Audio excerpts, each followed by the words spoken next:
Kattappana central ജംഗ്ഷനിൽ pipe പൊട്ടി മലിനജലം ഒഴുകുന്നതായി പരാതി. ദുർഗന്ധം വമിക്കുന്നതോടെ മേഖലയിലെ വ്യാപാരികളടക്കം വലിയ പ്രതിസന്ധിയിലാണ്. നഗരസഭാ അധികൃതരെ വിവരമറിയിച്ചിട്ടും നടപടി ഉണ്ടാകുന്നില്ലെന്നും ആക്ഷേപമുണ്ട്.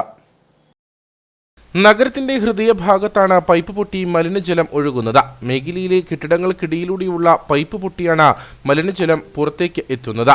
ഇതോടെ വലിയ ദുർഗന്ധമാണ് വമിക്കുന്നത്. ഇത് മേഖലയിലെ വ്യാപാര സ്ഥാപനങ്ങളിലടക്കം എത്തുന്നവർക്ക് പ്രതിസന്ധി സൃഷ്ടിക്കുന്നതായി വ്യാപാരികൾ പറയുന്നു.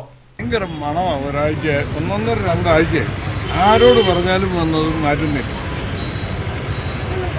മണം വരുന്നില്ലേ? ഇത് തന്നെ. ഇത് മെയിൻ ഒരു മാർക്കറ്റിലോട്ട് കയറുന്ന സ്ഥലവും ഇറങ്ങി വരുന്ന സ്ഥലവുമാണ്. എന്നാ ചെയ്യും? ഏതാനും ദിവസമായി ഇത്തരത്തിൽ മലിനജലം ഒഴുകുന്നുണ്ട്. വിഷയം നഗരസഭാ അധികൃതരെ അറിയിച്ചിട്ടും നടപടി സ്വീകരിക്കുന്നില്ലെന്നാണ് നാട്ടുകാരുടെ ആരോപണം. നമ്മുടെ സമീപത്തുള്ള കെട്ടിടത്തിന്റെ അടുത്ത് ഒരു ഓസ് പൊട്ടി അതിൻ്റെ അകത്തുനിന്ന് മാലിന്യം, ടോയ്ലറ്റ് മാലിന്യമാണെന്ന് തോന്നുന്നു, വീണുകൊണ്ടിരിക്കുവാണ്. അത് ദുർഗന്ധം കാരണം നമുക്കിവിടെ ഇരിക്കത്തില്ല. മുനിസിപ്പാലിറ്റി നമ്മൾ ചെന്ന് പരാതി വിളിച്ചു പറഞ്ഞു. അവർ ഇതുവരെയും തിരിഞ്ഞു നോക്കിയിട്ടില്ല. ഇത് ഒരു പൊതുസ്ഥലമാണ്.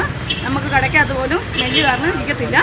രാത്രിയാകുന്നതോടെ ഇവിടെ തട്ടുകടകൾ അടക്കം പ്രവർത്തിക്കുന്നതാണ്. കൂടാതെ മഴ പെയ്യുന്നതോടെ മലിനജലം പ്രധാന റോഡിലൂടെയും ആളുകൾ പൊതുമാർക്കറ്റിലേക്കിറക്കം എത്തുന്ന ഫുട്പാത്തിലൂടെയുമാണ് ഒഴുകുന്നത്.